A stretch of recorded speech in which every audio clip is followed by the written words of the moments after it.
So we have a great panel here. I'm going to start by introducing Marge Perry. She's got a really impressive entrepreneurial career. And so Marge, it would take me too long to do your bio. So go ahead and, spend 2 or 3 minutes and tell us about your journey. Oh, well, that won't be 2 or 3 minutes. My name is Marjorie Perry, and I'm President and CEO of MZM Construction Management Company. We primarily do superstructures, airports, hotels. We do a lot of big beach replenishment for the Army Corps. Been in business 26 years. The journey has been arduous. It is truly about adapting, growing, and creating as we move along. You take the failures, you upside them. We've done that several times. We've lost millions and we've made millions. It's interesting to be a woman of color and the field that I'm in. So that has been a challenge unto itself. Constant education has been the goal for us, or for me particularly. Gone back, worked on my MBA, gone back and worked on my civil engineer, and currently now at Harvard in the School of Business on adaptability and leadership, because it just never stops until you're at the point of having your succession plan and ready to move on to the next journey of your life. So that's a little bit of my 5-minute story. And that's me, Marjorie Perry. Thank you, Marge. Okay, next up, Ramon Ray, go ahead. Hey, Jim, thanks for convening this panel, this discussion. Really appreciate it. It's important, it's needed, and an honor to be around my peers who I hope to learn from, who've done so much. But as you said, I am Ramon Ray, and I've started a few very small businesses, sold 2 of them, author of several books. And I think my biggest passion really, Jim, is helping smaller businesses start and grow. Hopefully they can learn from my experiences, or I can share with them some things I've learned and what I've learned from others. But in a nutshell, that's about me. I play piano, graduate of the FBI Citizens Academy. I love burnt pancakes and bacon on the weekends, and I like to have fun and help and serve others. So I'm happy to be here, and thank you for convening us together. Thanks, Ramon. And do those pancakes have blueberries or chocolate chips? Nothing, man. It's just simple burnt pancakes. 3 together. Saturdays when the knife hits it, you hear it go. That's it. Okay. Ramon. I'm visualizing that. Okay. Thanks, Ramon. All right. Alex Hamilton, go ahead. Hey, thanks for having me, Jim. An honor to be here with everyone today. I have a background in IT, where I went to NYU for computer science. I then much later in life, decided I got the entrepreneurial bug and started a company named Vipeline, which was a video technology based around recording. And we actually went on to become a patented company. I'm actually a patented inventor, so that was a major accomplishment for me because I didn't think it would be possible. Vipeline went on to sell, and you just kind of never really lose the entrepreneurial bug once you get into it. I got kind of talked into joining another one, which I'm very happy and fortunate that I did, where I serve as a director of talent right now. And basically the company is called Quintrix. And what we do is we complete what's known as last mile training for technical skills for people graduating college. So a lot of times you'll get out of college and you'll understand languages, but you won't have a certification in anything in particular. What we do is we make sure that people understand what certifications are out there, what can help them qualify for a job, working on soft skills, and then actually finding clients who are interested in these particular candidates, guaranteeing them a job interview and preparing them as best as possible for that interview, where we have a very high success rate of about 70% getting them jobs. So the placement rate is excellent. I also put my money where my mouth is because I did run for school board in Jersey City, which was a long, arduous process. But I really do like working with young people and helping any way that I can. So that's basically me in a nutshell. Thank you, Jim, for the opportunity to talk to you. Great. Thank you, Alex. You're welcome. Okay. Al Blake, go ahead. It's all yours. Hey, I'm being attacked by a dinosaur right now. He's roaring at me. But my name is Alfred Blake IV. I serve as Assistant Director of Entrepreneurship Programs over at Rutgers Business School. And, throughout my journey, I've had an import business in college. I've authored a few books, one of which I'm really excited about, which was a passion project with my daughter and I. And I really eat, breathe, and sleep entrepreneurship and love being of service. I'm excited to be with you all today, and looking forward to just sharing what I know and learning from everybody else on the panel. Thanks, Jen. Let's get right into it. Right now, Marge, you've seen everything over the past 20 plus years, right? And we're right now in just a terrible time, a recession, hopefully not a depression, but we'll see. Businesses are struggling. And I want you to talk to us about, some tips for businesses out there currently, and then we can get on to, businesses thinking about starting post-COVID. Well, this is what I've noticed the last 5 or 6 months is that one, a lot of our smaller businesses did not have cash parked on the side. Okay, that's the number one issue is the cash.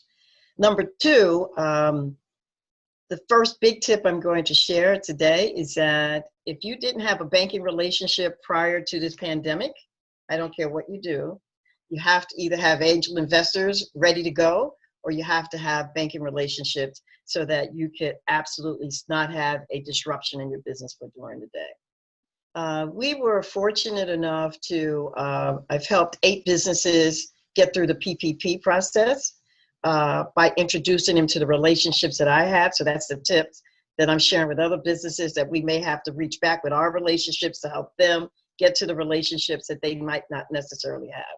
And number two, we talked about myself and a couple of my engineers here, we talked about how to mentor a couple of businesses during difficult times, because it's very scary when you've walked away from your 9 to 5, you've just started your business, and now all of a sudden you have a pandemic that has slowed you down to almost zero.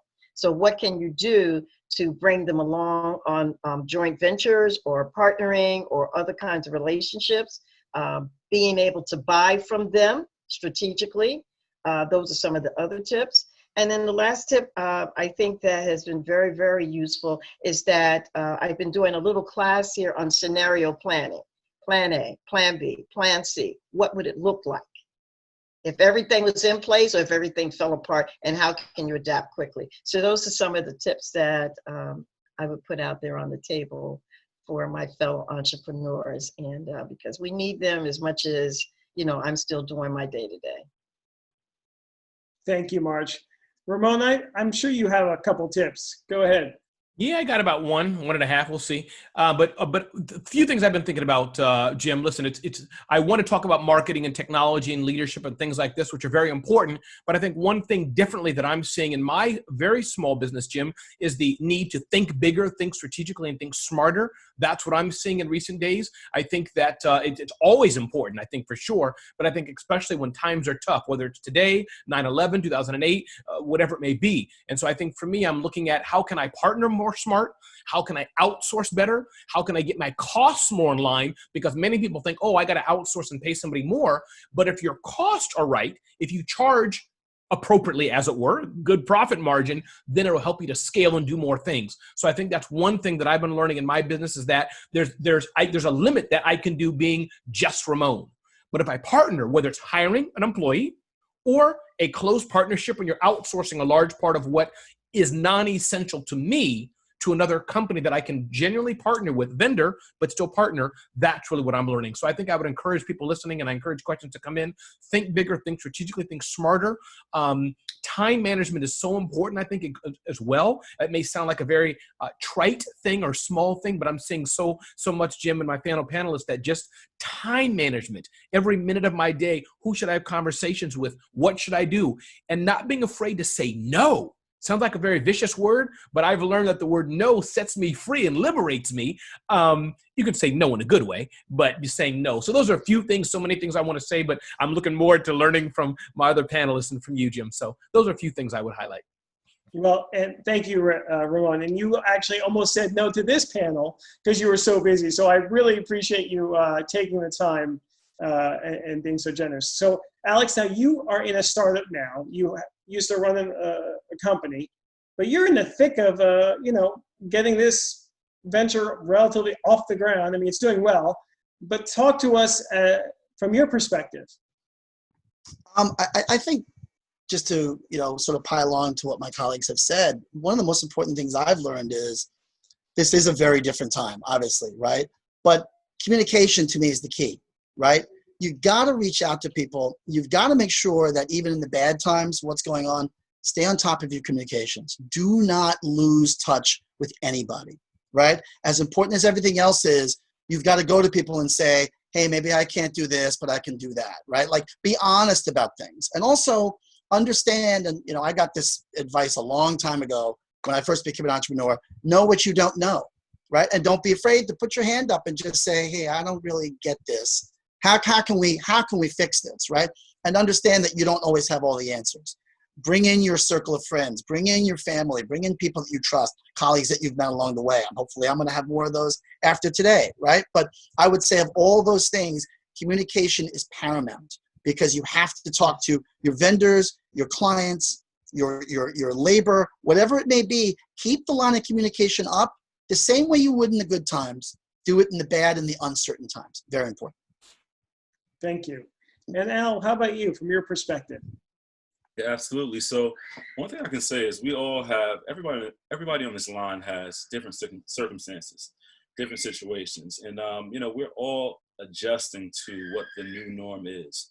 One thing that I would say, and that I've seen some businesses doing, is pivoting, developing a new norm and realizing some gaps in the market where they may not have specialized in before, but this may be an opportunity for them to change marketing slightly to target a different niche or a different population. So I'm seeing people do that online and going well, getting hits. So that's one thing that I would suggest in this time, figuring out what your new norm is and figuring out a strategic gap in the market and targeting it.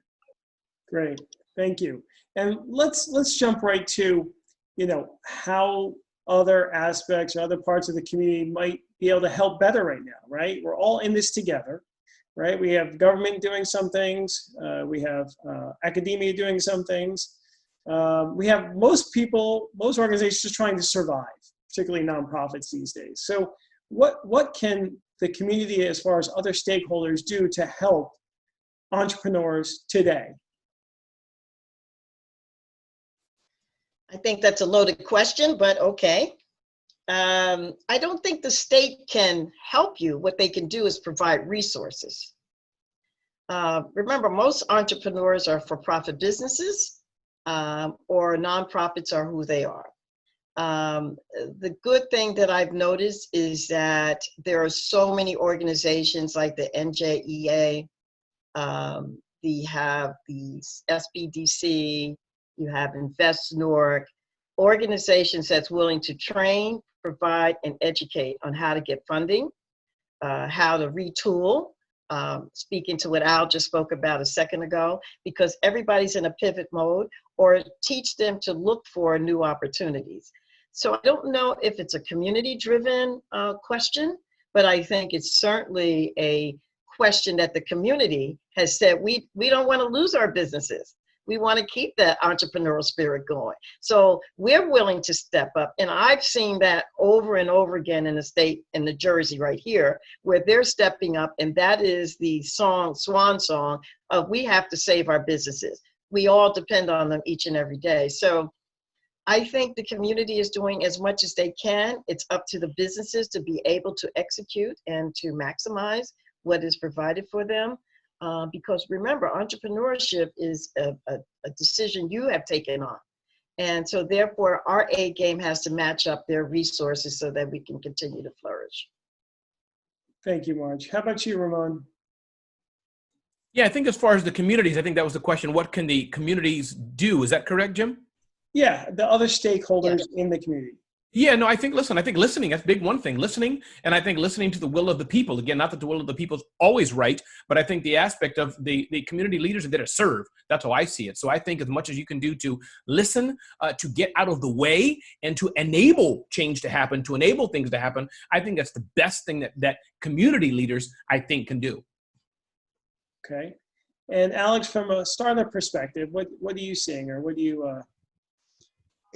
I go back to what Marge said, is that, the state and everybody can do so much. I mean, unfortunately, my answer is probably not going to be the one people want, but, as an entrepreneur, you really do have to turn over a lot of stones, right? You really do have to search for every possible option that's out there. And that's incumbent upon you. That's not to say that they don't exist, but you really have to take it upon yourself to make that decision, which is ultimately going to help you become a better leader anyway, right? Because you've got to be an all options on the table type of leader, especially in this market right now, because we don't really know where things are going. And quite frankly, I don't think the state or academia or the community knows exactly what to do. You're not going to get the one silver bullet that's going to solve all the problems, the magic bullet, right? So how do you make the right decisions for yourself? You've really got to do the research, because these assets and these programs do exist, but you really have to find the one that works for you. So I would just say to all entrepreneurs, I know because I've been there, no stone unturned would be my best advice, because it does exist, but it is incumbent upon you to find it. Right. Okay. And also to update their strategic plan as well, because right now, Alex, this is the time for you. If your strategic plan was a little, you haven't tightened it up, what's next? Okay. And then that'll help your research be more refined, so you don't have to go searching so deep. Absolutely. You can kind of put your tentacles out right now and say, okay, fine, let me go over here, because communication, as you say, is key. And the other thing is that sometimes we even talk to our clients as to what other things that they need that we didn't see that they needed before. So we've done that with every single one of our clients, because, for instance, one of our clients just did not have access to a cleaning company because they were shut down for COVID. Well, we went in, we did our hazmat, we had our license, and we went in and we cleaned those buildings for them, because they had to get them ready to bring some of their employees back. So I just wanted to speak to that, Alex. You were right on that, and Ramon, and what he was saying as well. And I know Al was going to say that, because it's always about pivot, pivot, pivot, pivot, and pivot some more. What's that book out there that's called Who Moved My Cheese? That's the world of an entrepreneur. Okay, who moved my cheese? All right. Well, there you go, Al. It's all yours. Now, you come from academia, and I know there's a bunch of programs that support the community. So talk to us. Yeah. So, I definitely agree as far as community being a pivotal part of success in business, success in life. And I just want to, go ahead and switch it a little bit. And when I think about community, typically we're looking outside of our circles to find value. We're looking outside of our circles to find resources. I think look inward. The power of 50. Like, well, who are your 50, top people that are in your circle and your sphere of influence? Write them down. What industries are they in? You can figure out whatever your target goal is. If your goal is to get more clients, these 50 people have all different backgrounds. What are you all struggling in within the area of the scope of my business right now? And you might be able to find some goal within that. But a lot of people who were giving out resources due to the circumstances that we're in now, things are changing. They're not, but budgets are freezing up. You're gonna have to look inward, and as an option to continue to create value for your company and revenue. Okay. And what about? If I could just add on to that, Jim, for a second, I mean that's perfect, Al, and that goes back to the other thing I was saying, which is the communication part, right? Like, that's really what that is what can you do? Yes. Obviously, that circle exists. You wouldn't be where you are without knowing at least that. You wouldn't have the ideas that you have without having that circle. You've got to start. You've got to reach out to everything and everyone. And everyone, yes. So let's talk about new businesses, right? We're talking about established businesses, but for folks who are just, getting started or thinking about getting started or lost their job, right? There's only about 40+ million of those folks, right? So starting a business now in COVID, post-COVID, give us some tips.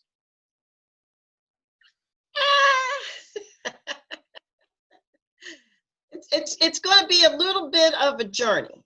This is the time when your emotional intelligence has to be real strong and your resolve real high, and your persistence cannot have any shakeability in it.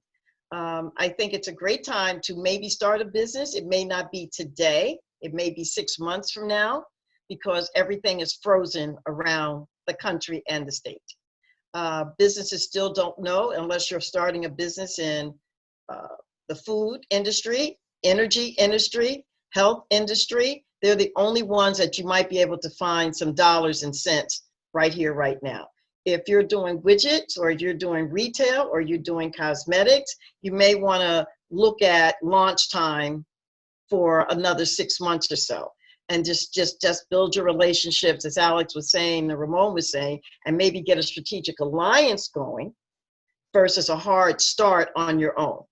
I don't know if this is a perfect time, and gentlemen, you can speak to that. This is a perfect time to go out on your own and start a business. I think that would be something I would, Alex or Ramon, you can chime in.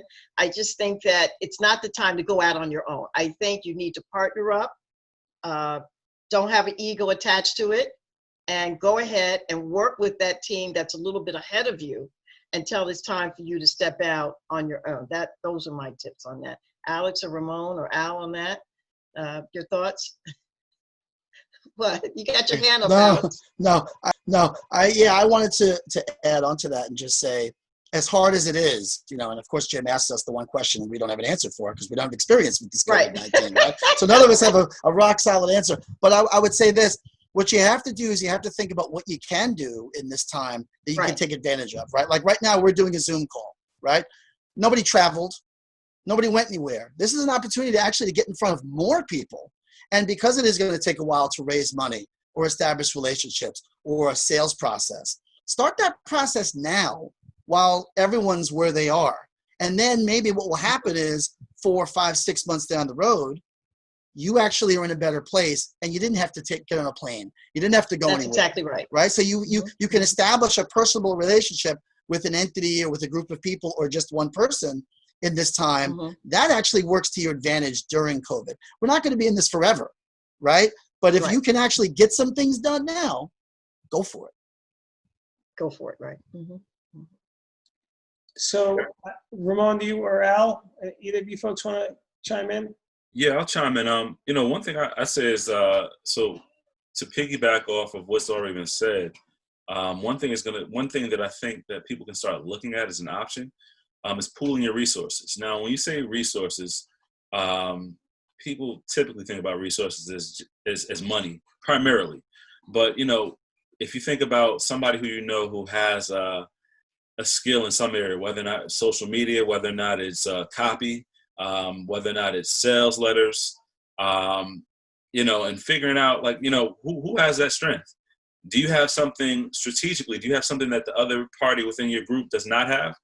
And figuring out some barter, some trades, some ways that you all can get together and leverage your intellectual property as well. So it's very common for people to look on the outside, but once again look on the inside and figure out who's already there and what you all can do to help each other.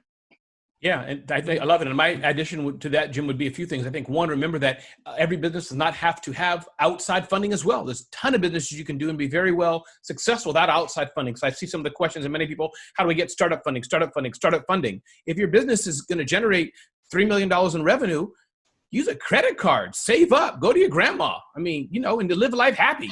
That's one. I think two, and what's the definition of startup as well? Are you talking about leaving your business with no money, no connections, and the first time you were on the planet Earth? Okay, that's one thing. But you happen to be in an AI company, or, if you're in a company leaving, that's an IP issue. But, you know about AI, you know about facial recognition. You're now not starting from scratch. And you happen to know a guy who's in the TSA who buys 50,000 of these things. That's a different startup than hey, I want to create the first event, bringing people together. So my point being is that the definition of startup as well, I think may change. There's startups you can do, things you're doing, pivoting, things you can do that maybe not so new, but a different way of doing it. As Damon John is famous of saying, there's very rarely something brand new, very rarely. Usually it's some different version of an idea already existing. So that's what I would say. And if I could just add on to what Al said, Jim, real quick, that's exactly how I got involved in Quintrix, right? The CEO called me because he knew I had experience raising money. He knew I had run another company. Hey, how do I do this? The startup game. That's an asset. Call somebody in. It doesn't always have to be money, right? But it can be someone who's got a particular skill that you want to bring in that you think you can work with. Talk to them. And there's ways of working together and working things out. Yeah, and I would just note, and Ramon, you mentioned it, you could do things on the side, right? The name of your company is Smart Hustle, right? So side hustles is a really popular term these past years. And so clearly, I think people should, if they haven't done it, start thinking about it. They should start thinking about it now, right? Side hustle is probably the most elegant way to test an idea or service and to see if that's the route you want to take. Absolutely. Absolutely. So, okay, so let's, and I would just add to all this right now, while everyone is home, everyone should be networking. Everyone should be strengthening and building their networks out, whether you are 18-year-old freshman in college to a retiree who's over 80. It doesn't matter. It not only does it build your network for your next business, your next job, but it also makes your life more full, right? To have more relationships. So I know. So Jim, I just want to touch on that. So you made a great point as far as networking, but just to give you all some context, I don't know how many people on here have LinkedIn, but if you don't, and that's an awesome way to be able to use keywords to identify people within different industries and connect with them. Obviously Instagram has hashtags and you can do that as well. But like Jim was saying, this is the time where most people have more time than they typically had in more not idle time, but more free time. They're working from home, and it's changed up the landscape of their work. Make a plan. It doesn't have to be anything that changes your whole life, but if you dedicate time to reach out to 5 people, you create one generic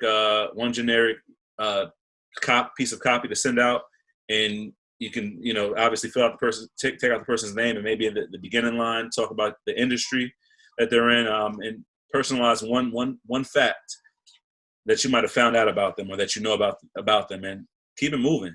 That can be 10 minutes of your time if you draft an email or a copy to send out. So just a little bit of context to that. No, absolutely. I think that's some great guidance there. And there was actually a question about social media in this time, how to leverage it. And I know Ramon is one of the best people I know on social media. So Ramon, do you want to talk a bit more about that? Happy to. Let me just call that up and to get the content. Got it. Yeah. Just reading it. 1 second here. Can you do social media? Do's and don'ts. I mean, I'll just be brief, I think, but a few things that I say, I think, especially when times of abnormality is happening, it's not the time to try to sell somebody something. I always say, ask for a smile before you ask for a sale. And I think that works at any time. My book, Celebrity CEO, talks about that, building a fan base, building a community. That's one.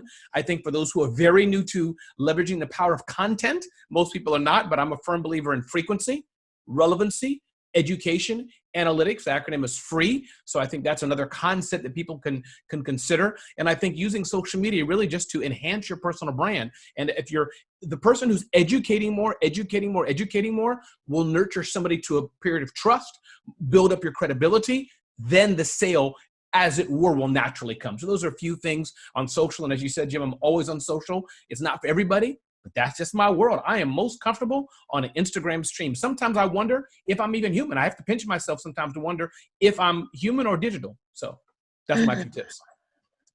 All right. Well, thank you for that. So here's a question from Sally. So with this, obviously, recession we're in and all the tightening, how do we continue to provide experience and inspiration for the next generation of talent? Our college students, our college grads, both of whom are facing, a very difficult job market. That's a fluid question. I don't think anybody has a major answer to that. I think we're all learning as we go. I just think that if you are naturally positive, you're going to encourage everyone that you meet all day, every day to just hang in there. I mean, I don't know if there's a real defined answer to that. It's tough because people are used to organization and non-change. Now everything is changing on a daily basis, and the uncertainty can make people very, very anxious. So I just think it behooves us to continue to support people that we know, That's why we're doing this webinar today for support, to say hang in there. Great tips are coming out of this today. Hang in there. Make sure that your mindset stays strong, and whatever you have to do to keep that strong, hang in there.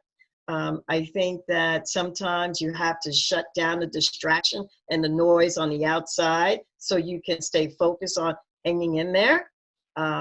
Because there's no rhyme or reason to when it will settle down, or as Al said, it's a new normal. I think we're going to be doing business very differently from this point on. So I just say, hang in there, hang in there, hang in there, do the homework, do the pivot, look inward, keep your emotional intelligence high, turn the darn TV off. I won't use the D word on the other end of that. That'll be my burnt pancakes. And turn the TV off. You can't listen to that news all day. Read a book. Reach out to somebody. Do you need somebody to mentor you? You know, is there somebody you admire that you need to talk to? Reach out, reach out, reach out. So I don't think there's a definite answer, but that's just my 5 cents on that. That was 25 cents, Marjorie. That was not 5. That was 25. Okay. I know. Well, Alex, you are in the HR, in the training business. Mhm. What insights do you have? I would say this. I mean, I have the pleasure of working with, college grads all day, right? The most experience we usually work with is someone who's been in IT for maybe a year. So I would say that their spirits are not down, but that's also because they're in a field that's not as affected by coronavirus, right? Because they can work remotely. So it's a different type of situation for them. I think the unemployment in the IT during this whole coronavirus went from like 2% to 3.5%.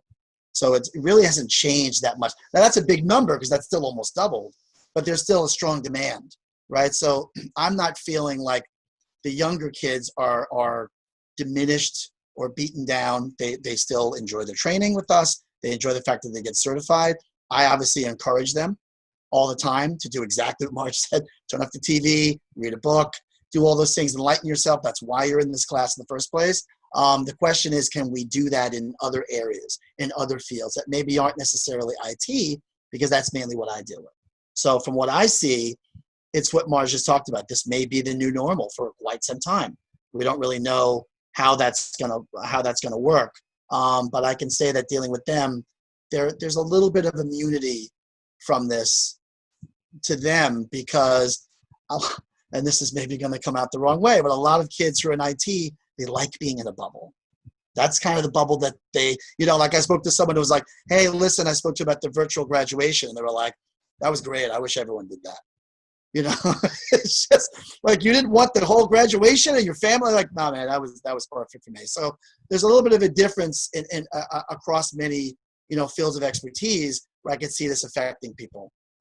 But luckily, the kids I'm working with are doing great, and I think that their minds are open to advance into the future, and they'll be okay long term. Well, Al, can you talk to us about that? You're working with college students all the time. How do you see it? Yeah, I mean, it's just a matter of coming from where you are, and authentically wanting to check up on them. I mean, I check up on my students regularly. Regularly might mean, once a quarter. It might mean once a month, depending on, but I check on them and just reach out to see how they're doing. And I think in order to provide value for them, you have to know where they are. So everybody's going to be at a different place. I have some students who have jobs, who have, good jobs. And, I just had a conversation with some students the other day. They have jobs right now. I said, listen, if you need to find three of your peers and create a group. So a little bit of my background, half of my side of my family is from the Caribbean, and there's something called a susu. So I told them, think about that in terms of real estate. A susu is basically where everybody puts in money, and at the end, you all get it collective. You get a month where you get it collectively. But I said, you have good credit, go ahead and put a couple of $1,000s into a multi-family, a multi-unit, and leverage that. And by the end of 3 years, you have over $1 million worth of portfolio value that you can leverage and turn into businesses or whatever, whatever else you want to do. But finding out where they are and going from there, and just, reaching out, seeing what people need. Just like when you think about entrepreneurship, we don't want to, solve our, we don't want to solve our problem. We want to figure out what their problem is and make sure we're solving that. So that's my 2 cents. Okay. All right. Thanks, Al. And let's see, I'm just going to do someone mentions about how could you, it's hard to not pay attention to the news. Obviously we've just had some really terrible news the past few weeks and past few centuries, of racism. And how does that affect the equation here amongst you, Black entrepreneurs? Well, if you're an entrepreneur, you cannot stay on that news. You just can't. You have to listen every morning, give yourself a time limit. I give myself 10 minutes to see what's going on. Can I make a difference? Can I effectuate change? If you want to be a part of a protest, which protest are you going to pick? You go out, you do what you have to do, but you can't live there. So if you're living in a protest, then you're not living on working on your business. So you have to really, really take time to hear, because you need to know what's going on in the world. New York Times every week for any entrepreneur gives you an update of all the things that happened during the week, from Monday through Sunday, if you need to catch up on the news. But if you're going to sit there, you can listen to real-time news all day about what happened that was bad. That will absolutely take your distraction and time away of being creative and thinking about what's next. Or as Al spoke earlier about adaptability, or what Ramon said about, what are you going to put on social media? What is the positive post you want to put on social media? How are you going to build your brand? You can't do that if you're locked into the news, because the news is very, very dark right now. And a lot of change has to happen at the same time. So you have to decide, you want to be an entrepreneur or do you want to be an activist? So the activist has their role, the entrepreneur has their role. And just think about it. If you become a successful entrepreneur, you can help the activism move forward to the next level, because that's where the economic empowerment comes from in our community. If we can get this going, then you can be more of an action item for whatever happening on the right. So you have to balance that dance. That's just my personal assessment about that. Okay, anyone else? Yes, I would say, especially as a Black man, I look at it as I have a responsibility through my entrepreneurship, because that ultimately is what's going to empower me, right? Could I get a job and do something? Yeah, I could do that. My wife would probably, she's in the other room, she'd probably appreciate that, but that's not the point. The point is that I look at this as a way to actually, how can I force the change that we all want to have happen with the bad news? The bad news isn't going to change tomorrow if I get a job working somewhere, but maybe I can make a difference if I'm a voice, right? It's the same reason why I ran for the Board of Ed, because it was like, how can I force change in my own community, right?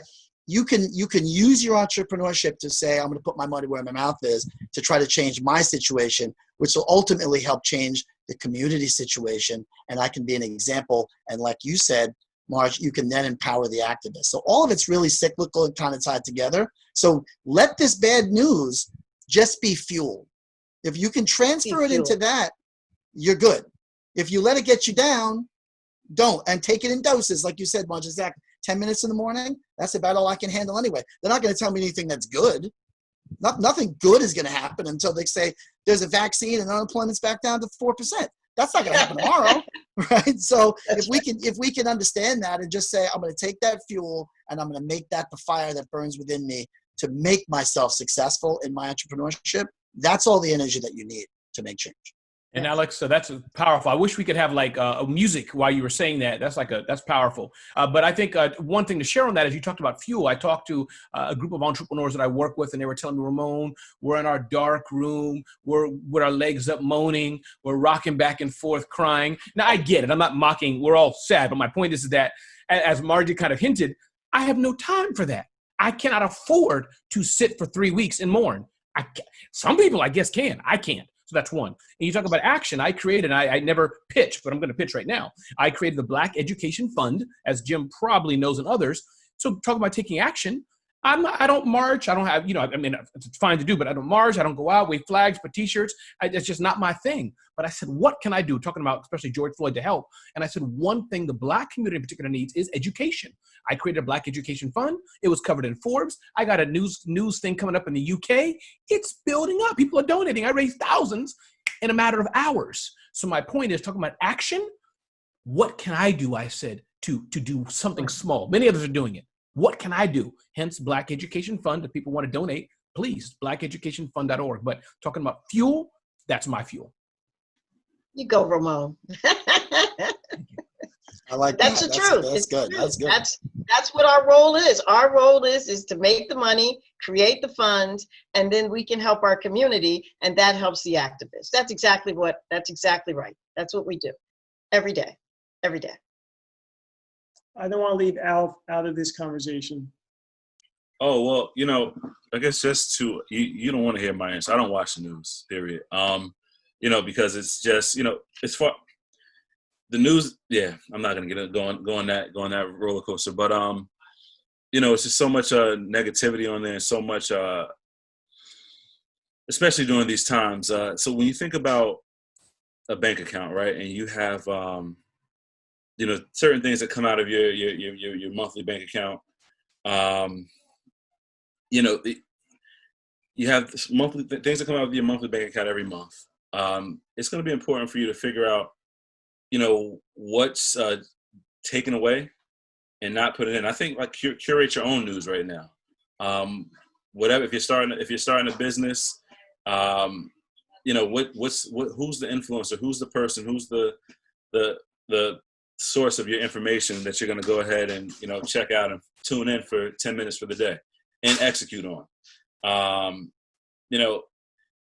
go from there. If for entrepreneurs, do you want to feel more at peace right now? Are you going to figure out a way to do meditation 10 minutes a day, to start your day or to end your day, whatever works best for you and your productivity flow. But yeah, curate your own media. Curate your own news. All right. So here's a question from Marcia, noting that the pandemic has exposed businesses that you should probably stay away from. We mentioned this earlier: hospitality, restaurants, etc. With the exception of these businesses, what businesses or industries do you think will take off? Healthcare. I wish I had some stock in Kroger's. I wish I had some stock in Walmart. IT, which Alex is in. Social media, anything IT driven is going to take off. And it never stopped. It never stopped. Let's just be honest. The stock market is moving because of those industries that are still going. Retail is going to take a hit. Hospitality is going to take a hit. The leisure movement is going to take a hit. So if you are in any of those industries, you have to add on to something that's scalable. I'm not even sure what that is right now that's scalable. But there is a list, and the Harvard Business Review on all the industries are growth sectors, and construction is also a growth sector. So you want to look at where your growth sectors are and see how you can insert your business or your idea into one of those 5 growth sectors. And that link that you can go on and see what are the growth sectors for, let's say, the next 3 to 4 years until your growth sector that you're in currently comes back online. Okay. I'd say mental health and wellness. And obviously, you're not going to be able to become a clinical psychologist if you don't have that training. But Right. like when you think about wellness, there's so many aspects of it.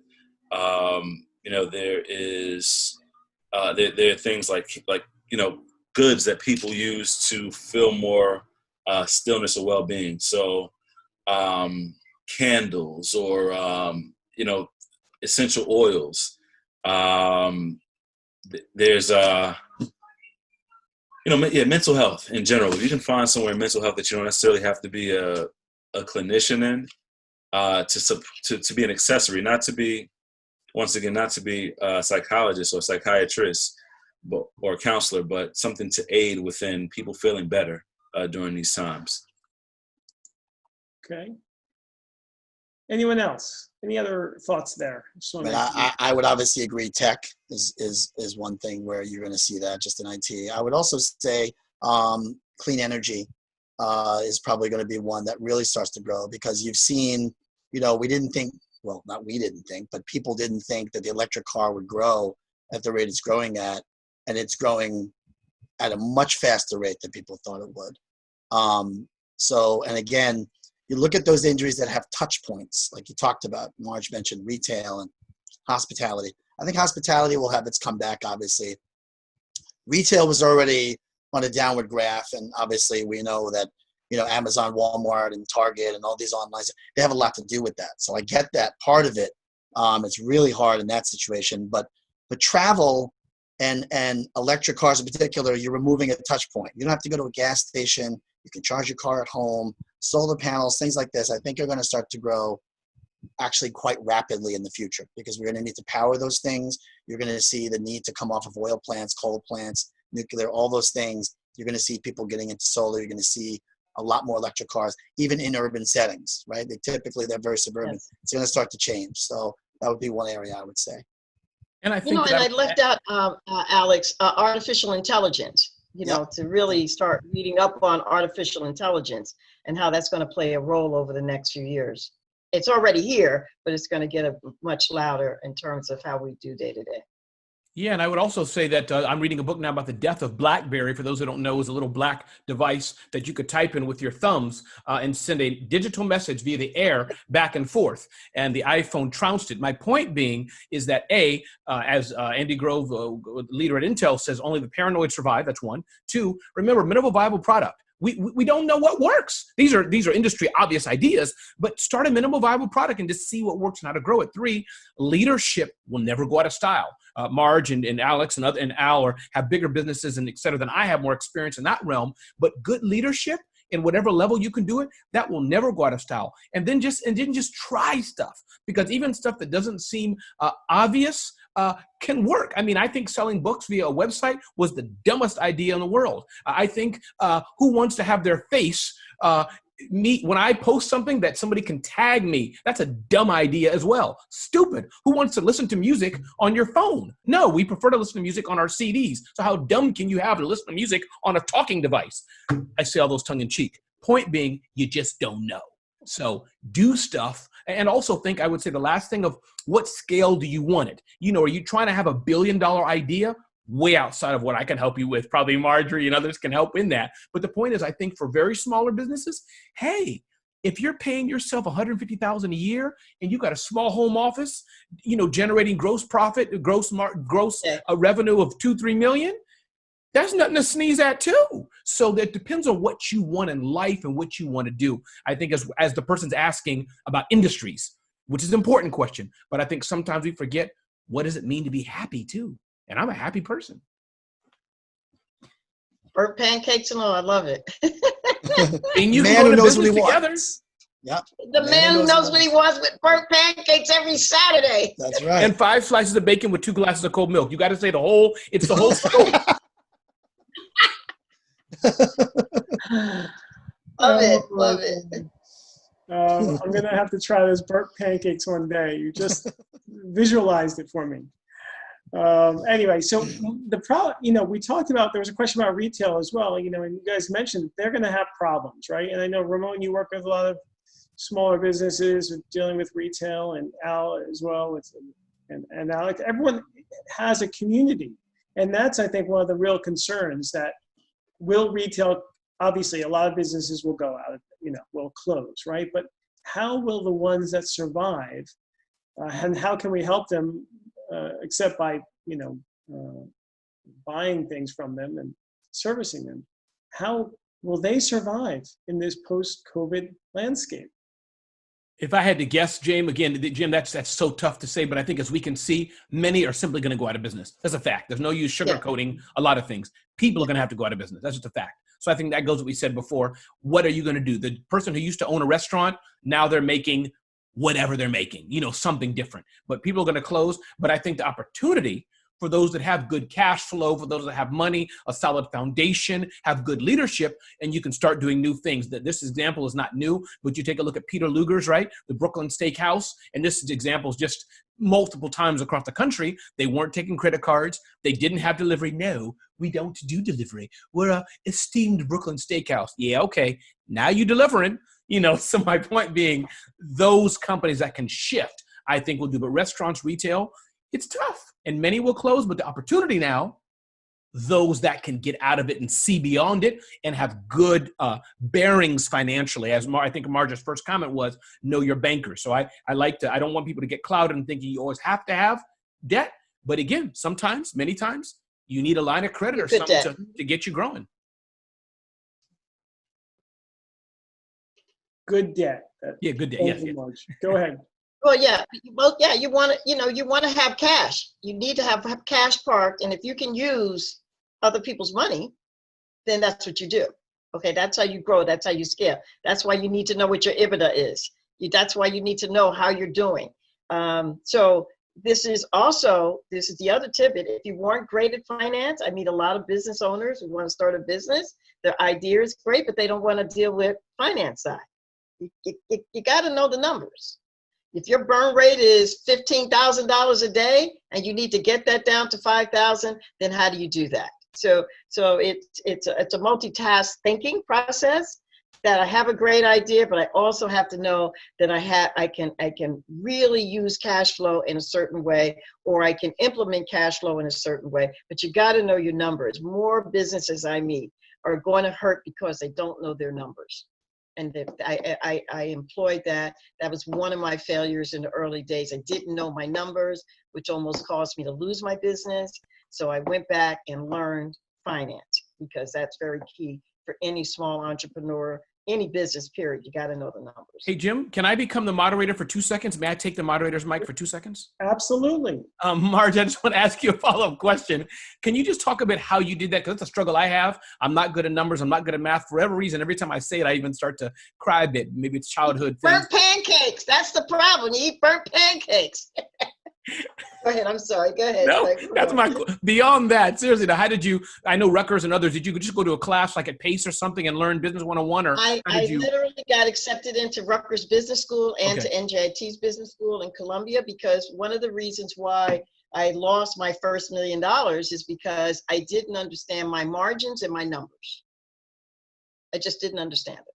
I thought this was a good person. If they said it was $2.15 for me to have a cost of goods, then I was good. Forgetting about all my overhead, all the other things that were necessary to count into that number. So my full number might have been loaded at $25. But meantime, my money that I'm collecting for profit is $15, because I didn't understand the numbers. So yes, there are all kinds of finance certifications online. You don't even have to go get an MBA. And I'm sure, I know the School for Entrepreneurship at Rutgers has a program there. You still have that program, Al, that they do on finance? Yep. So we have classes, but there's also some programs that, Ramon, we can talk offline if. Well, yeah. Well, you can talk online because it's like a 2-minute, a 30-second program that you can teach me all there is to know about finance in 10 seconds or less. No. No, I'm just teasing. And by the way, I just want to give a shout out to the Rutgers program. I'm not sure it's the same one, but I've taught in the Rutgers program, not finance, of course, but marketing and social media. So I went to the one Newark Business Center, not to get too offline. Was it EPI? Yes, EPI. Yes. That's the Entrepreneurs Pioneers. I was there, yeah. Okay, folks. Yeah. So this has been great. So just one, there's a comment by Catherine O'Neill. Love the comment about EBITDA, Marge. So thanks for that. And then Judith Shepp, has a question about what business books or blogs or podcasts do you listen to for inspiration? And why don't we do this? We're about to close out. So why don't we go around the table here? Give us those books or blogs or podcasts that you recommend or that give you inspiration, and then any other closing comments as we wrap things up. So take a few minutes and then. I'm happy to share, Jim, because on my mind. I mean, 2 things that I've read that come to mind for me is one is Entree Leadership by Dave Ramsey. And there's so many other great books on leadership overall. So leadership books overall, but Entree Leadership. And Mike Mikalowicz has a good book called Profit First. That was really how to split your money and take profits out first for your business. And my last comment would be just do it. Go forward. Jim, thank you for having it. And I've learned so much from Marge, from Al, from Alex. And I would just say to the young people listening, I did a blog post on LinkedIn. You can go to 3traits.com, T-H-R-E-E, 3traits.com. And if you're interested, blackeducationfund.org, check it out. But thanks for having me. Thank you, Ramon. Marge, how about you next? Thank you, James, for having me. It's been great being with my colleagues today. It's just been wonderful. Hopefully, I was able to leave some tidbits. There's a couple of books I want to talk about. The Capitalists, The End of Economics and Inequality, and Grow the Middle Class. That's a great book to read by Peter Gorowski. And there's another one, What It Takes, Lessons in the Pursuit of Excellence by Stephen A. Schwartzman. Those are two great books. I am a big believer of once a month I read what Warren Buffett is talking about, because he tells you about the market, what's happening in the market, how the market's going to go, what he's buying and what he's not, because he's a very, very basic individual type of individual in finance. And the other thing is that I read Business Insider. Business Insider is great. Oh, and one more. Every Sunday, Bloomberg has CEOs on that talks about how they move their business from point A to point B, anywhere from 9 o'clock to 11 o'clock, if you just want to hear some conversations about what some of the thought leaders are doing out there. Thank you, Marge. Anyone, Alex or Al? I was just going to chime in and just say What It Takes is a great book, and I firmly recommend that. The Bloomberg idea for Sunday is really, really good. I actually just started getting into that and discovered that recently, so that's why I was nodding so vehemently, Marge. I really do like that a lot. It's very telling. I don't really have anything in particular right now that I am reading, but I would just say try to stay up on things like that. I think the Warren Buffett thing is great because it keeps you in the market. But the Bloomberg thing, like I was actually like really happy about that because it's a great roundtable. The format's really good. There's always interesting speakers, so please look out for that. Okay, thanks, Alex. Al? Oh, and thank you for having me, Jim, too, because this has been a pleasure. It's been a pleasure to meet all of you and just to be here and partake. And I have done I've done more learning than talking, so I do appreciate that. Great, thank you. Al? Yeah, so one book I'd suggest within entrepreneurship is The E-Myth. It talks about why most small businesses, fail. And for those who are more so, they're technicians. A lot of times in small businesses, you become a technician and you're so good at what you do, but you don't have systems in place that actually can run on their own. So that's one. Another one is, we talked about networking a little bit earlier. So just to that point, for those everybody's not comfortable with networking, one book that has been has provided me great value is Never Eat Alone by Keith Ferrazzi. It's about building relationships, real relationships, not just looking to get something from somebody, but building real relationships, which is important. And as far as a podcast, the Tim Ferriss Show is pretty good. They talk about a lot of different. He interviews world leaders in various industries, and one thing from that is you can see what other people's habits are. You take what applies and let the rest fly. But it's inspirational as far as to see what different world leaders are doing in their everyday lives and how you can execute in your own life. Great. Thank you so much, Al. And I agree. That Never Eat Alone book is a classic.